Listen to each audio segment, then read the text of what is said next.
Hello, welcome back to my YouTube channel. This piece behind was something that I picked up on Facebook Marketplace. You can see why. It's really pretty. It's actually not an old piece. It's got no age to it at all. It's quite a modern piece and it was really dark wood. So I've given it a brighter, bolder, more colourful makeover using Terra Clay Paint, and I'll show you how I did it.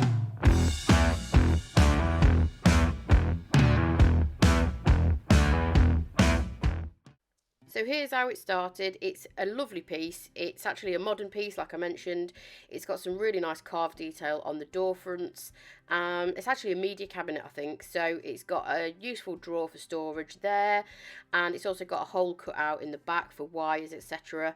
So I cleaned it with Dixie Belle's White Lightning because I could smell some polish or cleaning products on the surface, which is obviously going to create an issue for paint sticking. So I gave it a good old clean with Dixie Belle's White Lightning cleaner, which I've got pre-mixed in a bottle there. I just find it easier to squirt on the surface sometimes than to mix the solution every single time I need to use it. And then I just gave it a really good scrub with a microfiber cloth, getting in all that carved detail, and then rinsed it with clean water afterwards. Now I'm going to use Terra Clay Paint on this, which adheres to most surfaces really well. So I didn't want to give this a heavy sand with my Festool sander because I didn't really want to take away any of the dark varnish on the top of this piece. I just wanted to give it a really light scuff sand just to remove any like little bits that you could feel that were kind of sticking up, or any dings or anything like that. So I just used a Dixie Belle sanding sponge, which is equivalent to a 220 grit, and just gave it a rub down all over. So as I mentioned, I'm going to be using Terra Clay Paint, but you can use this you can do this effect with pretty much any paint you like. It's a really simple technique, so if you have ever seen those kind of really bohemian layered looks and you think that there's way too much work involved, then I'm going to show you that there isn't. It's a really easy effect to kind of achieve. It does make it easier if you've got the right piece of furniture to begin with, and what I mean by that is if you had a really kind of modern flat looking piece, it would be harder to achieve this kind of look. This is going to be easier for me to achieve it on here because it's got carved detail and it lends itself really well to this particular style. So the colour that I'm mixing now with a little bit of water is called Cerulean Blue. And the reason I'm mixing it with a little bit of water is because Terra Clay Paint is super thick. And it's almost like a sort of mousse consistency, and it's designed to keep its texture because it is really used for kind of artistic kind of finishes. By watering it down a touch, what it's going to do is obviously thin the paint ever so slightly. That doesn't usually affect coverage. As you can see, this is one coat of the Cerulean Blue with water added to it going straight over. It's covering the dark wood really well, but what it will do is just thin it out a little bit and stop it being quite so thick, because this is only going to be the base colour. So if you are going to recreate this with other chalk mineral paint, or you could do it with silk, it does lend itself better to a chalky kind of paint. You can pick your base colour, and then what you need to do is just completely cover your piece with your base colour. So in this case, Cerulean Blue, I'm using that as my base colour. I'm just using a synthetic brush because I just want to get this paint on. I don't need to create any texture with it because I've already got the carved detail that I'm going to pick out later. So you apply your base colour and then you completely let it dry. Once that's dry, you're going to pick a different colour. Now, I've picked yellow because it contrasts really nicely against the turquoise, but you can pick any colour you want. If you wanted a more subtle look, without those kind of pops of colour, then you could pick a more kind of tonal colour. So if you wanted a more tonal kind of range to your piece, instead of, like I say, those opposite colours, then you can pick anything. This effect is going to give us that kind of layered look, but I'm only going to use 3 colours. And then you just need to randomly apply that colour, so that second colour, in areas where you think it might look good. So you could have used a very dark blue, and that would have given a more tonal range. I could have used a green for a little bit more subtlety. The most important thing is to apply this when it's dry. If you're using Terra Clay Paint, don't add any water at this stage because it is very easily reactivated with water. So what I don't want to do is reactivate the blue underneath the yellow, causing them to mix together. If they do a little bit, not too much of a problem, but I really do want to keep the colours separate to one another. So I want to keep the blue and the yellow kind of separate. Don't worry too much about the placement of your second colour, because we're going to mainly cover it up. So if it looks like a hot mess express at this stage, don't panic too much.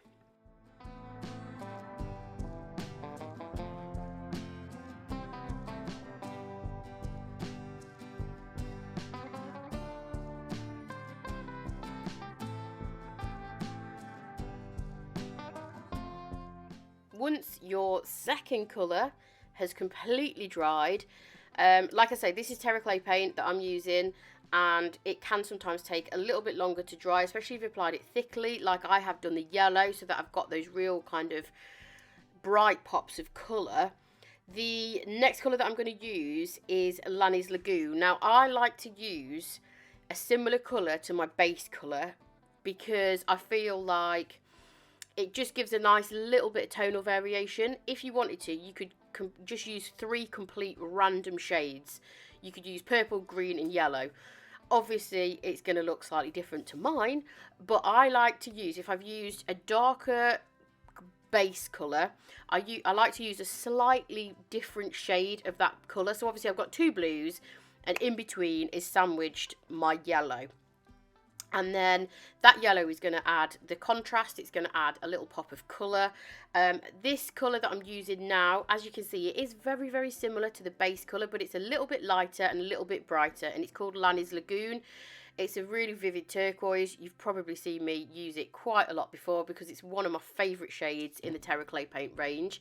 And what I'm doing is very, very slowly dry brushing Lani's Lagoon over the top of the other colours. So what I mean by dry brushing is I am taking a brush that is dry. In this case, it's a thin synthetic brush, but you can use a natural bristle brush as well. And I'm loading it up with paint, and then I'm taking the excess paint off of the bristles and just leaving enough to give me a little bit of coverage. Now, as I've said, I'm using Terra Clay Paint. The coverage is amazing. I find this technique works really well with Terra Clay Paint because it is that kind of clay kind of texture that does dry brush very, very well. It layers and distresses and gives you this kind of bohemian look with very, very minimal effort. I have achieved this kind of look with chalk mineral paint from Dixie Belle as well, but I actually find this paint lends itself better to this particular look. Like I say, that's not to say that you can't achieve it with other paints, but certain paints lend themselves better to certain techniques than other ones do. I've sped this up slightly because it can be quite a slow process, because you're not just putting Lani's Lagoon or your top colour straight over the other ones and giving full coverage. You want to build it up slowly, and you want to make sure that there's still some of those other colours sort of peeking through in areas, otherwise it kind of defeats the object of putting those colours there. And it really depends on the look that you want. So if you wanted more yellow to pop through, just put less turquoise over the top of it, or put less of your top colour over the top of it. If you want a very subtle look, you can dry brush more of the turquoise over the top, and it just is about kind of playing around with those layers. This is also a good technique as well if you want to avoid distressing a piece for any various reason. You might not want to sand, and this is quite a good way of giving you that kind of distressed look with the different layers kind of poking through without having to actually sand. You just don't paint your final coat in that full coverage, which gives the impression that it has been distressed back. Now, that's not to say that if you want to wet distress or distress by sanding, you can do that. There were areas that I wanted to pull back a little bit more and reveal the dark varnish underneath. I did that with a wet distressing technique, and unfortunately my camera ran out of battery when it was filming, and I didn't realise, so I just carried on and it didn't capture too much of it. But I do cover that in other videos on my channel. I'm just showing you the top because it's not quite the same technique as the front, so I didn't really want too much of the distressing to be kind of in your face on the top. I wanted it to be more subtle. As you can see, there's very little yellow here, so all I did is just applied Lani's Lagoon apart from around the edges, and then just wet distressed it a little bit. So as you can see, I've wet distressed it a little bit, and that's just helped pick out the carved detail on the front. And then we're going to need to top coat it. So you can top coat your piece in any top coat. I'm using Terra Tuff because I've used Terra Clay Paint, which does require specific top coats, because some top coats will reactivate the paint, and obviously that will undo all of that dry brushing that's taken us hours to build up, and it will start to pull your paint off. So Terra Tuff will not reactivate your paint, and it's comparable to Gator Hide, so it offers really decent protection and durability. When you're top coating a piece like this, I always use a brush because I just find it easier to get in all the carved detail, and as I always say, it's much better to apply very thin layers of the top coat and build it up as necessary, as opposed to trying to cover it with one thick coat and getting it all gloopy and dripping. So I only did 2 coats of this because that's all I needed, and I just worked really slowly around the carved detail until I'd got full coverage of that top coat. And then no project is complete without coloured wax. As you well know, if you've watched any of my content before, you'll know that I love coloured waxes because they can add so much depth and definition to a piece. And I'm using black on this piece because I wanted a little bit more of an extreme look. So I'm using a little bit of Best Dang wax in black with a French tip brush because it's got a nice point on the end, and that's going to allow me to get into all of the carved detail. So I'm just applying it on, and I'm just making sure that the black wax is sitting in all of the recessed areas. As you can see, I've already applied the black wax on the rest of the piece, including on the carved detail and around the door edges as well. That's just going to help give me a little bit of shading, and like I say, it just adds definition and depth to your piece. And then once I had got the black wax in the areas that I wanted it, I pulled a little bit off with using a rag, and I'm actually using Easy Peasy spray wax. I usually use clear wax. This is clear, but it's just a spray version, and I just thought I'd use something different for once, and it actually worked really well. So I'm just spraying the rag as opposed to spraying the piece, because I just find that helps control where you are pulling it off a little bit better. And I'm just, all it does is just pulls off the excess black wax. So you can see it on the cloth there, how much product comes off. So it allows the black wax to rest and sit in all of the kind of further back pieces or the recessed pieces, and that's what gives you your dimension.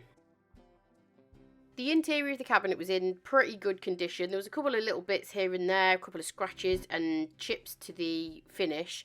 So I'm using a technique that I've been using on the interior of my pieces for years, and it never fails. It never lets me down. And I'm using 2 oil-based products from Dixie Belle. One is called Big Mama's Butta, one is called No Paint Gel Stain, and I'm mixing them together to create a wax stain. I usually use a paper plate to mix mine because I just find it the easiest way, and you can see the consistency here. It very much looks like No Paint Gel Stain, but it's not as pigmented, and obviously I've mixed Big Mama's Butta into it, which is a very soft buttery wax, and it's an oil-based product. So because they're both oil-based, you can mix them both together, and then I just literally whack it on. So I'm putting it on with a brush here. As you can see, I'm applying it quite thick. This No Paint Gel Stain is actually black, and I really like using the black shade over dark wood because it really adds to the richness of that kind of rich dark chocolatey tone that's already going on there. And I do also find that it helps cover up any kind of imperfections really well. So once you've covered the area, I'm only showing you on the drawer front on this just for demonstration purposes, but I did do the entire inside and the interior of the doors as well. You just get a lint-free rag and then wipe the excess off the surface. So if you were to leave it without wiping the excess off, it wouldn't dry down particularly well.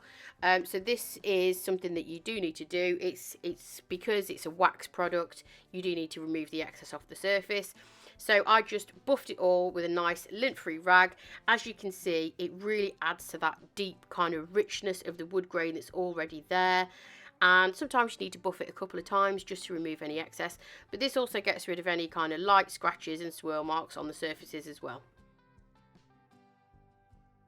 And here's a little close-up of the finished interior. You can just see it looks completely revived and nourished. And then a close-up of all those kind of layers, just kind of very, very subtle, but still there. And the finished stage shot, you can just see those little hints of yellow, gives you that kind of really bohemian layered look. Thank you for watching the video as always. I hope you enjoyed it. Let me know if you've got any questions, drop them in the comments below. And I will catch you next time. Bye!